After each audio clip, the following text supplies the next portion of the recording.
من يهده الله فلا مضل له ومن يضلل فلا هادي له وأشهد أن لا إله إلا الله وحده لا شريك له وأشهد أن محمدا عبده ورسوله يا أيها الذين آمنوا اتقوا الله حق تقاته ولا تموتن إلا وأنتم مسلمون يا أيها الناس اتقوا ربكم الذي خلقكم من نفس واحدة وخلق منها زوجها وبث منهما رجالا كثيرا ونساء واتقوا الله الذي تساءلون به والأرحام إن الله كان عليكم رقيبا يا أيها الذين آمنوا اتقوا الله وقولوا قولا سديدا يصلح لكم أعمالكم ويغفر لكم ذنوبكم ومن يطع الله ورسوله فقد فاز فوزا عظيما أما بعد فإن خير الحديث كتاب الله وخير الهدي هدي محمد صلى الله عليه وسلم وشر الأمور محدثاتها وكل محدثة بدعة وكل بدعة ضلالة وكل ضلالة في النار. اللہ رب العزت قرآن حکیم میں کئی بار ایسے امور کا تذکرہ کرتے ہیں جو ماضی میں ہو چکے، لیکن ہمارے سامنے ان واقعات کو بیان کرنے کا مقصد یہ ہوتا ہے کہ ہم ان واقعات سے عبرت حاصل کریں، اسباق حاصل کریں. اور کبھی اللہ رب العزت قرآن حکیم میں ایسے امور کا تذکرہ کرتے ہیں جن کا تعلق مستقبل سے ہے. انہیں بیان کرنے کا مقصد بھی یہی ہے کہ ہم ان میں جو اسباق ہیں، جو عبرتیں ہیں، جو دروس ہیں، ان پہ غور کریں اور ان سے فائدہ اٹھانے کی کوشش کریں. آج کے خطبہ جمعہ میں سورہ مائدہ کے آخر میں سے چند آیتیں آپ کے سامنے رکھنا چاہوں گا، جن میں اللہ رب العزت نے تذکرہ کیا ہے اس گفتگو کا جو اللہ رب العزت کے مابین اور اللہ کے عظیم نبی اور رسول جناب عیسیٰ علیہ السلام کے مابین ہوگی. عیسیٰ علیہ السلام یقیناً اللہ کے نبیوں میں سے ایک عظیم نبی ہیں، اللہ کے رسولوں میں سے ایک عظیم رسول ہیں. ان کی ولادت بھی ایک معجزہ ہے کہ بغیر باپ کے پیدا ہوئے. پھر پیدا ہونے کے بعد گفتگو کرنا، کلام کرنا اس عمر میں جس عمر میں بچے عام طور پہ کلام نہیں کیا کرتے، یہ بھی اللہ رب العزت کی طرف سے ایک عظیم نشانی تھی. پھر عیسیٰ علیہ السلام کو جو اللہ نے معجزات دیے کہ اللہ کے حکم سے مردوں کو زندہ کر دیا کرتے تھے اور مٹی کا کوئی پرندہ بناتے اور اللہ کے حکم سے اس میں پھونک مارتے تو وہ باقاعدہ پرندہ بن جاتا، اڑنے لگتا، اس میں زندگی موجود ہوتی. مادر ذات اندھے کی آنکھ پہ ہاتھ پھیرتے اسے شفا مل جاتی. برس کے مریض، کوڑ کے مریض اس کے جسم پہ ہاتھ پھیرتے اسے شفا مل جاتی. اس قسم کے بڑے بڑے معجزات انہیں دیے گئے تھے. ہوتا یہ ہے کہ انسان کی عقل محدود ہے. انسان جب یہ عظیم نشانیاں دیکھتا ہے، یہ معجزات دیکھتا ہے، بجائے اس کے کہ اللہ رب العزت کے ساتھ اپنا تعلق مضبوط بنائے جس نے یہ معجزات دیے، جس نے یہ نشانیاں دیں، لیکن انسان اس کی بجائے اس سے متاثر ہونے لگ جاتا ہے جس کے اوپر اللہ تعالی نے یہ معجزات نازل کیے ہوتے ہیں. آپ عیسیٰ علیہ السلام سے متاثر ہوں اس لحاظ سے کہ اللہ کے عظیم نبی ہیں،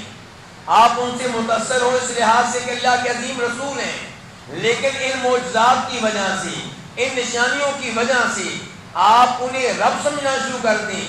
ان کو اللہ کی عبادت کا حق دینا شروع کر دیں. یہ بہت ہی گمراہی اور بہت ہی باطل پرستی ہے اور اللہ رب العزت سے اللہ رب العزت کی نگاہوں سے اپنے آپ کو گرانے کے مترادف ہے۔ تو عیسیٰ علیہ السلام کے مابین اللہ رب العزت روز قیامت ایک مکالمہ کریں گے، ان سے گفتگو کریں گے۔ اللہ تعالیٰ ان سے گفتگو کر کے ان کو ڈانٹ پلانا چاہیں گے جو عیسیٰ علیہ السلام کو رب سمجھتے رہے، ان کی عبادت کرتے رہے، انہیں سجدے کرتے رہے اور ان کے لیے نمازیں پڑھتے رہے، ان کے لیے روزے رکھتے رہے۔ اور آپ جانتے ہیں کہ ایک دنیا ہے، آج اس زمین پہ ایک دنیا ہے جو عیسیٰ علیہ السلام کو رب مانتی ہے، انہیں مشکل کشا مانتی ہے، انہیں حاجت روا مانتی ہے اور ان کی عبادت کرتی ہے۔ بلکہ یہاں پہ میں یہ بھی اشارہ کر دوں کہ مسلمانوں میں ایسے لوگ موجود ہیں جو امیر المؤمنین جناب علی کو مشکل کشا مانتے ہیں، حاجت روا مانتے ہیں، ان کی عبادت کرتے ہیں، انہیں سجدہ کرتے ہیں، ان کے لیے نمازیں پڑھتے ہیں، ان کے لیے روزے رکھتے ہیں۔ تو اللہ رب العزت عیسیٰ علیہ السلام سے یہ کلام کریں گے، ان سے سوال کریں گے۔ مقصد ان کو ڈانٹنا نہیں ہوگا، مقصد ان کو ڈانٹ پلانا ہوگا جو ان کی عبادت کرتے رہے، انہیں رب سمجھتے رہے۔ اور یہ بالکل وہی انداز ہے جو اللہ تعالیٰ نے سورہ تکویر میں ذکر کیا کہ وَإِذَا الْمَوْءُودَةُ سُئِلَتْ بِأَيِّ ذَنبٍ قُتِلَتْ، کہ روز قیامت اس لڑکی سے سوال کیا جائے گا، اس بچی سے سوال کیا جائے گا جسے دنیا میں زندہ دفن کر دیا گیا۔ کئی بچیوں کو زندہ دفن کیا گیا، حلقوں میں چیز موجود تھی۔ اب روز قیامت اللہ تعالیٰ اس بچی سے سوال کر رہے ہیں، بچی کو مارنے والوں سے سوال نہیں کر رہے، بچی سے سوال کر رہے ہیں کہ بتا تیرا کیا قصور تھا، تجھے کیوں قتل کیا گیا۔ مقصد کیا ہے؟ ان کو ڈانٹنا جو یہ جرم کرتے رہے، کیونکہ بچی کا کوئی قصور نہیں۔ تو عیسیٰ علیہ السلام سے سوال کیا جائے گا جبکہ ان کا کوئی قصور نہیں۔ مقصد ان کو ڈانٹ پلانا ہے جو ان کو رب سمجھتے تھے، انہیں مشکل کشا سمجھتے تھے اور انہیں حاجت روا سمجھتے تھے۔ اللہ تعالیٰ کہیں گے وَإِذْ قَالَ اللَّهُ، کہ اے نبی علیہ السلام تذکرہ کیجئے اس وقت کا جب اللہ تعالیٰ عیسیٰ علیہ السلام سے مخاطب ہوں گے، ان سے کلام کریں گے۔ یہاں سے یہ پتہ چلا کہ عیسیٰ علیہ السلام سے اللہ تعالیٰ کلام کریں گے تو اللہ کی صفات میں سے ایک صفت یہ ہے کہ اللہ کلام کرتا ہے۔ جیسے اللہ کی صفت یہ ہے کہ اللہ ہر ایک کو دیکھ رہا ہے، اللہ کی صفت یہ ہے کہ اللہ ہر بات کو سنتا ہے، ایسی اللہ تعالیٰ کی یہ صفت ہے کہ اللہ تعالیٰ جب چاہتا ہے، جس سے چاہتا ہے کلام کرتا ہے۔ اور ہمارا یہ عقیدہ ہے کہ اللہ تعالیٰ کلام کرتا ہے اور اللہ کا کلام کرنا ایک حقیقت ہے۔ اللہ تعالیٰ جب کسی سے کلام کرتا ہے وہ اللہ تعالیٰ کی آواز کو سنتا ہے، اللہ کے کلام کو اللہ کی آواز میں سنتا ہے۔ اللہ کا کلام حروف پہ مبنی ہے، اس کے کلمات ہیں، اس کے الفاظ ہیں، اس کے جملے ہیں۔ اور یہاں پہ دیکھیے اللہ کے کلمات کو، دیکھیے اللہ تعالیٰ کے حروف کو کہ وَإِذْ قَالَ اللَّهُ، جب اللہ تعالیٰ کہیں گے یا عیسیٰ ابن مریم، اے مریم کے بیٹے عیسیٰ، اے مریم کے بیٹے عیسیٰ، یہ اللہ کا کلام ہے۔ أَأَنْتَ قُلْتَ لِلنَّاسِ، کیا تو نے لوگوں سے یہ کہا تھا اتخذونی وأمی الہین من دون اللہ، کہ لوگوں مجھے اور میری والدہ کو اللہ کے سوا دو معبود بنا لو۔ عیسیٰ علیہ السلام نے یقیناً اپنی قوم سے کبھی یہ مطالبہ نہیں کیا کہ ہماری عبادت کی جائے، لیکن اللہ تعالیٰ ان سے سوال کر رہے ہیں کہ کیا تو نے اور تیری والدہ نے ایسا کوئی مطالبہ کیا تھا؟ اور یہاں سے یہ بھی عقیدے کا سبق لیجئے کہ اللہ تعالیٰ نے یہاں پہ عیسیٰ علیہ السلام کو اور ان کی والدہ کو کیا کہا ہے؟ من دون اللہ۔ تو انبیاء کرام علیہ السلام یقیناً اللہ کے محبوب ہیں، اللہ کے پیارے ہیں، اللہ کے ہاں ان کا بہت بلند مقام و مرتبہ ہے، لیکن یہ سب اللہ نہیں ہے بلکہ غیر اللہ ہیں، یہ سب اللہ نہیں ہے بلکہ من دون اللہ ہیں۔ فرشتے بھی من دون اللہ ہیں، کعبہ بھی من دون اللہ ہے، ان میں سے کسی کی بھی عبادت کرنے کی اجازت نہیں ہے، کسی کے نام پہ بکرا ذبح کرنے کی اجازت نہیں ہے، کسی سے مشکل اوقات میں غیبی طاقتوں کا مالک سمجھ کر دعا کرنے کی اجازت نہیں ہے۔ جب آپ عیسیٰ علیہ السلام سے دعا کریں گے تو یہ اللہ سے دعا نہیں ہے، غیر اللہ سے دعا ہے، یہ شرک ہو۔ جب آپ امیر المؤمنین جناب علی خلیفہ راشد سے دعا کریں گے اور کہیں گے یا علی مدد، تو یہ اللہ سے دعا نہیں ہے، یہ غیر اللہ سے دعا ہے اور یہ شرک ہے۔ وَإِذْ قَالَ اللَّهُ يَا عِيسَى ابْنَ مَرْيَمَ أَأَنْتَ قُلْتَ لِلنَّاسِ اتَّخِذُونِي وَأُمِّيَ إِلَٰهَيْنِ مِن دُونِ اللَّهِ قَالَ سُبْحَانَكَ، وہ کہیں گے یا اللہ تو پاک ہے اس بات سے کہ تیرا کوئی بھی شریک ہو، کوئی بھی اس لائق نہیں ہے کہ عبادت میں تیرا شریک ہو سکے، تیرا پارٹنر بن سکے، نہ کوئی نبی، نہ کوئی فرشتہ، نہ کوئی جن، کوئی اس لائق نہیں ہے۔ تو ہم کیسے یہ تقاضا کر سکتے تھے اپنی قوم سے کہ ہمیں معبود بنا لو؟ ما یکون لی ان اقول ما لیس لی بحق، یا اللہ عبادت صرف تیرا حق ہے اور یہ ممکن نہیں ہے کہ اللہ اے اللہ تیرا یہ بندہ عیسیٰ لوگوں سے یہ مطالبہ کرتا کہ میری عبادت کی جائے۔ ان کنت قلتہ فقد علمت، یا اللہ اگر میں نے کوئی ایسا مطالبہ کیا ہوتا تو تیرے علم میں ہوتا۔ تعلم ما فی نفسی ولا اعلم ما فی نفسک، تو میرے دل کی ہر بات کو جانتا ہے، میرے ہر خیال کو جانتا ہے، میرے ہر عقیدے کو جانتا ہے، اور یا اللہ میں ولا یحیطون بہ علما، میں تیرے علم کا احاطہ نہیں کر سکتا، مجھے نہیں معلوم تیرے نفس میں کیا ہے، لیکن تو میرے نفس کے بارے میں ایک ایک چیز کو جانتا ہے۔ انک انت علام الغیوب، تو ہی تمام غیبی امور کو اچھی طرح جاننے والا ہے۔ اس جملے سے پتہ چلا کہ اللہ کے علاوہ کوئی عالم الغیب نہیں ہے۔ انبیاء کرام علیہم السلام ان میں سے کوئی بھی عالم الغیب نہیں ہے، اولیاء میں سے کوئی بھی عالم الغیب نہیں ہے، صحابہ کرام میں سے کوئی عالم الغیب نہیں ہے، فرشتوں میں سے کوئی عالم الغیب نہیں ہے، جنوں میں سے کوئی عالم الغیب نہیں ہے۔ ہاں اللہ رب العزت کوئی غیبی بات ان میں سے جس کو بتانا چاہے بتا دے۔ اللہ تعالیٰ نے انبیاء کرام علیہم السلام کو کئی غیبی باتیں بتائیں، ایک نہیں کئی بتائیں، لیکن کتنی ہوں گی؟ 100، 1000، لاکھ، کروڑ۔ اللہ نے انبیاء کرام علیہم السلام کو جتنی بھی غیبی باتیں بتائی ہیں یہ ٹوٹل علم کے مقابلے میں کچھ بھی نہیں ہے۔ تمام انبیاء کرام علیہم السلام کا ٹوٹل علم اللہ کے علم کے مقابلے میں وہ حیثیت بھی نہیں رکھتا جو ایک قطرے کی حیثیت ہے سمندر کے وسیع و عریض پانی کے سامنے۔ تو اللہ تعالیٰ نے چند غیبی باتیں بتائی ہیں انبیاء کرام علیہ السلام کو، لیکن جو نہیں بتائیں وہ لا تعداد ہیں، بے شمار ہیں، جو بتائی ہیں وہ چند ایک ہیں۔ اسی لیے اللہ نے کہا ہے کہ عالم الغیب میں ہی ہوں۔ عالم الغیب تو وہی ہوگا جس سے کوئی بھی بات مخفی اور پوشیدہ نہ ہو۔ قل لا يعلم من في السماوات والارض الغیب الا اللہ وما يشعرون ایان یبعثون۔ عیسیٰ علیہ السلام کی گفتگو جاری ہے، کہہ رہے ہیں ما قلت لهم الا ما امرتنی به، یا اللہ میں نے ان سے وہی بات کہی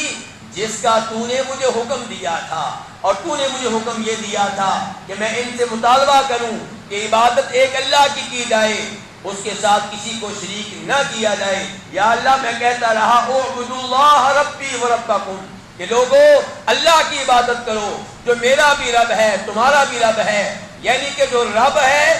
وہی معبود ہوگا، جو رب نہیں وہ معبود نہیں ہو سکتا۔ اور رب کون ہوتا ہے میرے بھائیو؟ رب وہ ہے جو آپ کا خالق ہے، رب وہ ہے جو آپ کا مالک ہے، رب وہ ہے جو آپ کے سبھی امور کی تدبیر کرنے والا ہے، جو آپ کو رزق دیتا ہے، جو آپ کو نیند کی نعمت دیتا ہے، جو آپ کو کھانا دیتا ہے، جس نے آپ کو بیگم دی ہے، جس نے آپ کو اولاد دی ہے، جس نے آپ کو عزت دی ہے، جس نے آپ کو بولنے کی صلاحیت دی ہے، دیکھنے کی قوت دی ہے، یہ رب ہے، اور یہ اکیلا ہی عبادت کے لائق ہے، کیونکہ جب رب اکیلا ہے تو جو عبادت کے لائق ہے وہ بھی اکیلا ہے۔ وَكُنْتُ عَلَيْهِمْ شَهِيدًا مَا دُمْتُ فِيهِمْ، یا اللہ جب تک میں ان میں رہا تو مجھے معلوم تھا کہ یہ بظاہر کیا کر رہے ہیں، میرے سامنے کیا کر رہے ہیں، لیکن فَلَمَّا تَوَفَّيْتَنِي، یا اللہ جب تو نے مجھے اٹھا لیا تو كُنْتَ أَنْتَ رَقِيبَ عَلَيْهِمْ، پھر تو ہی ان پہ نگہبان تھا، پھر مجھے نہیں پتا کہ کیا ہوتا رہا۔ وَأَنْتَ عَلَى كُلِّ شَيْءٍ شَهِيدٌ، یا اللہ تو ہر چیز کے بارے میں علم رکھتا ہے، تو ہر ایک پہ مطلع ہے، یہ تیری صفت ہے، میری صفت نہیں ہے، مجھے نہیں پتا میرے بعد کیا ہوتا رہا۔ فلما توفیتنی، جب تو نے مجھے اٹھا لیا۔ یہاں سے یہ عقیدہ بھی نوٹ کیا جائے، اسے ذہنوں میں جگہ دی جائے، اس پہ یقین رکھا جائے کہ عیسیٰ علیہ السلام زندہ ہیں، فوت نہیں ہوئے،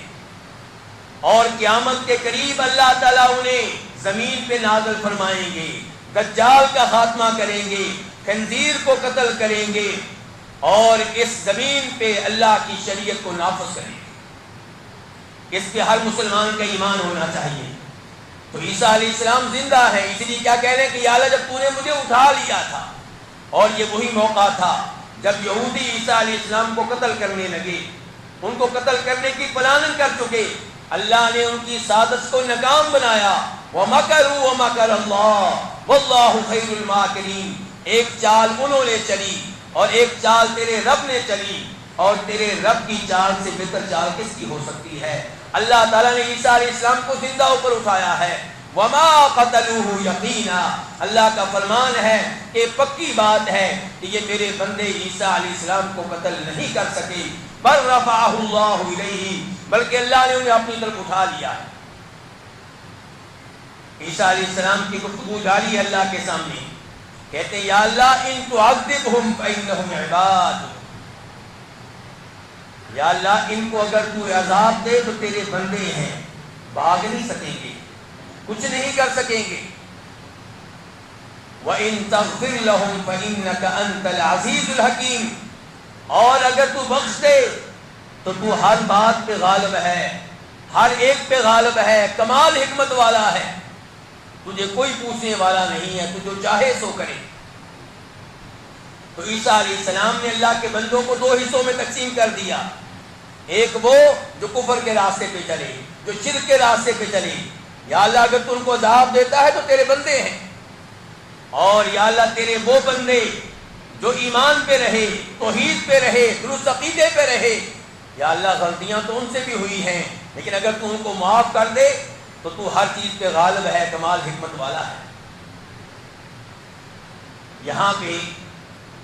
نبی علیہ الصلوۃ والسلام کی ایک دو احادیث آپ کے سامنے رکھنا چاہوں گا جن کا تعلق اسی آیت سے ہے، ان تعذبہم فإنہم عباد۔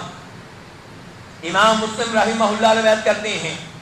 جناب عبداللہ بن عمر بن عاص رضی اللہ تعالیٰ عنہما سے کہ نبی علیہ الصلوۃ والسلام نے ایک بار یہ آیت پڑھی کہ رب انہن اضللن کثیرا من الناس فمن تبعنی فإنہ منی ومن عصانی فإنک غفور رحیم، کہ ابراہیم علیہ السلام کہہ رہے ہیں کہ یا اللہ ان بتوں نے بہت سے لوگوں کو گمراہ کیا ہے، یا اللہ جو میری بات مانے، میرا کلمہ پڑھے، میری پیروی کرے وہ میرا ہے، اور جو میری نافرمانی کرے تو بے شک تیرا نام غفور بھی ہے، تیرا نام رحیم بھی ہے۔ اور عیسیٰ علیہ السلام کے الفاظ پڑھے آپ علیہ السلام نے کہ ان تعذبہم فإنہم عباد، یا اللہ اگر تو ان کو عذاب دے تو تیرے بندے ہیں، وَإِن تَغْفِرْ لَهُمْ، اگر تو بخش دے تو تو عزیز بھی ہے، حکیم بھی ہے۔ عبداللہ بن عمر بن عاص کہتے ہیں یہ دو آیتیں پڑھنے کے بعد آپ نے ہاتھ اٹھا دیے اور اللہ سے کہہ رہے ہیں اللہم امتی امتی، اے اللہ میری امت، اے اللہ میری امت۔ یہ الفاظ کہتے چلے جا رہے ہیں اور رو رہے ہیں۔ اللہ رب العزت نے جبریل علیہ السلام کو بھیجا کہ جاؤ میرے محمد سے پوچھو وہ کیوں رو رہے ہیں صلی اللہ علیہ وسلم۔ جبریل آئے، آپ سے سوال کیا، آپ سے پوچھا، تو آپ علیہ السلام نے بتایا کہ میں اپنی امت کے لیے رو رہا ہوں۔ جبریل یہ پیغام لے کر اللہ رب العزت کے پاس گئے، اللہ نے پھر پیغام بھیجا اور کہا جاؤ محمد سے کہہ دو صلی اللہ علیہ وسلم اِنَّا سَنُرْضِيكَ فِي أُمَّتِكَ وَلَا نَسُوءُكَ، ہم آپ کی امت کے معاملے میں آپ کو راضی کر دیں گے، آپ کی امت کے معاملے میں آپ کو خوش کر دیں گے، اور اس معاملے میں آپ کو کوئی دکھ نہیں پہنچے گا۔ کتنی بڑی خوشخبری ہے، اور اس سے اندازہ لگائیے کہ نبی علیہ الصلوۃ والسلام کو اپنی امت کا کتنا خیال تھا۔ اپنی امت کے لیے رو رہے ہیں، اپنی امت کے لیے دعائیں کر رہے ہیں، اپنی امت کی ٹینشن لے رہے ہیں، اور امت کو اپنی نبی کی کوئی فکر نہیں ہے۔ نبی کہے نماز پڑھو، نماز پڑھنے کے لیے وقت نہیں ہے۔ جشن آزادی منا لیں گے لیکن نماز اس دن بھی 5 وقت کی نہیں پڑھیں گے۔ تہوار منا لیں گے، بچے کی شادی کریں گے، اس دن بھی نمازیں نہیں پڑھیں گے۔ امت کو نبی کی کوئی فکر نہیں ہے صلی اللہ علیہ وسلم۔ نبی نے کہہ دیا، علماء نے بار بار بتا دیا کہ نبی کا حکم ہے کہ داڑھی رکھو، نہیں رکھیں گے روزانہ مولیں گے۔ نبی علیہ السلام کی احادیث کو ہوا میں اڑاتے رہیں گے، اور دعویٰ یہ ہوگا کہ ہمیں اپنے نبی سے محبت ہے۔ محبت وہ ہے جو اللہ کے نبی کو تھی علیہ السلام، وہ حقیقی محبت تھی۔ آپ کو امت کی فکر تھی، امت کی ٹینشن تھی، اللہ کے سامنے رو رہے ہیں۔ امت نہیں روتی اپنے مستقبل کی وجہ سے کہ ہمارا روز قیامت کیا بنے گا۔ امت خوشیوں میں ڈوبی ہوئی ہے، تہواروں میں ڈوبی ہوئی ہے، لیکن نبی علیہ السلام کو امت کے مستقبل کی فکر تھی۔ آپ اللہ کے سامنے رو رہے ہیں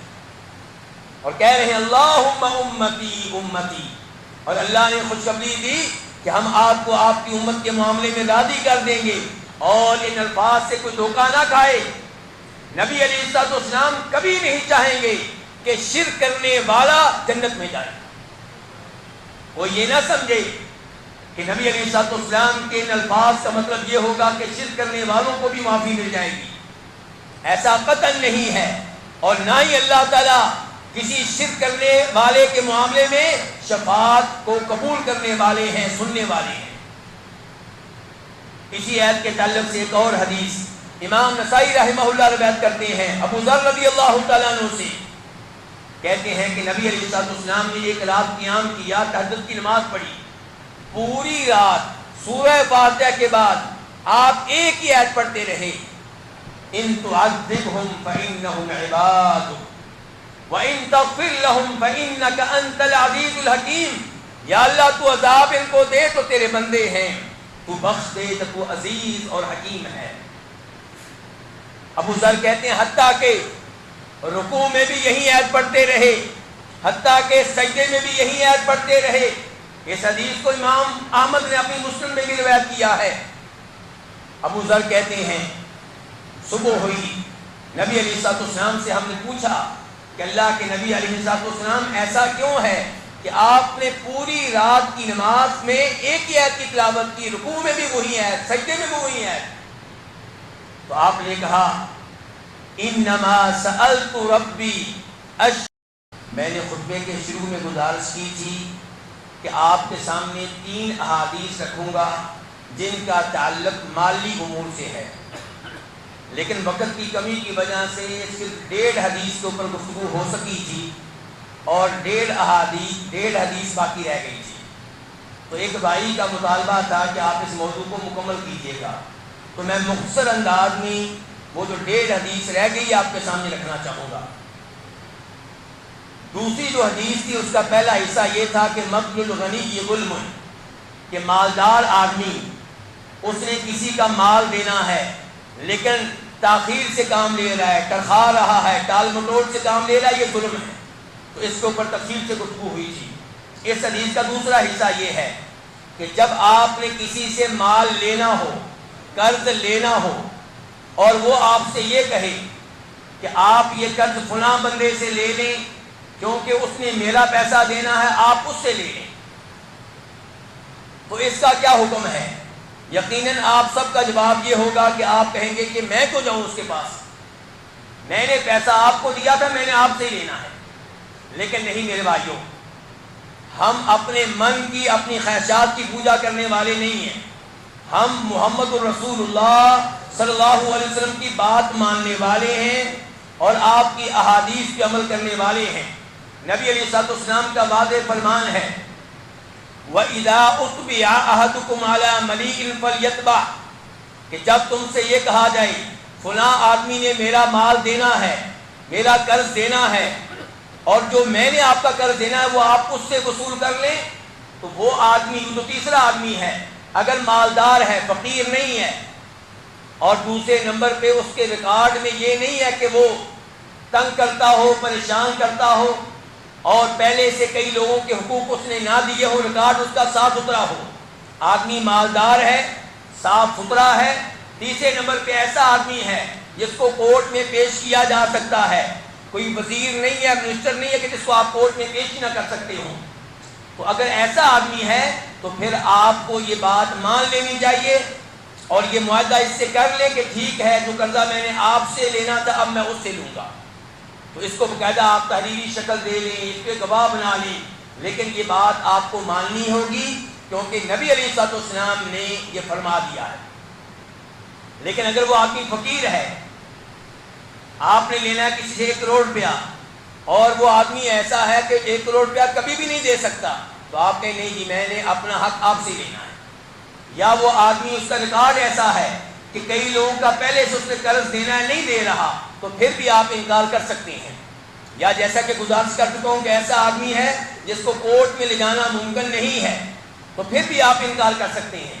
ورنہ آپ کو انکار کرنے کی اجازت نہیں ہے، یہ بات ماننی ہوگی۔ اور تیسری حدیث نبی علیہ الصلوۃ والسلام کا فرمان، من وجد متاعه